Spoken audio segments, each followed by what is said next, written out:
គិតផ្សងស្នេហាតែពេលបានជួបជីវ៉ាភ័យអខំប្រឹងស្ដាប់ពីអូនសារស័ព្ទឃ្លាបន្តពីអូនពោលពីរូបពេកក្រៃ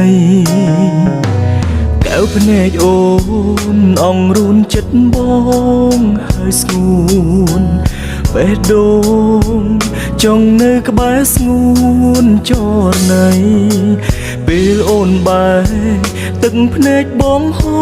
រប្រាប់ស្រីព្រោះហេតុអ្វីគឺបងស្រឡាញ់អូនចាំអូនត្រឡប់មកជួបសាស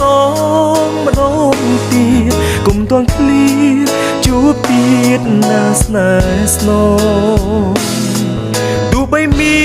នឧបសគ្គមករារាំងយ៉ាងណាក៏បងស្រឡាញ់អូនមិនព្រមរៀថយឡើយក្នុងបេះដូងបងគ្មានអ្វីបំបែកបានទេព្រោះជាស្នេហ៍បងជូនអូនអង្ហើយឥឡូវចិត្តនួនល្អងស្មោះឬអត្រាំត្រាសូមអូនឆ្លើយឲ្យបងដឹងផង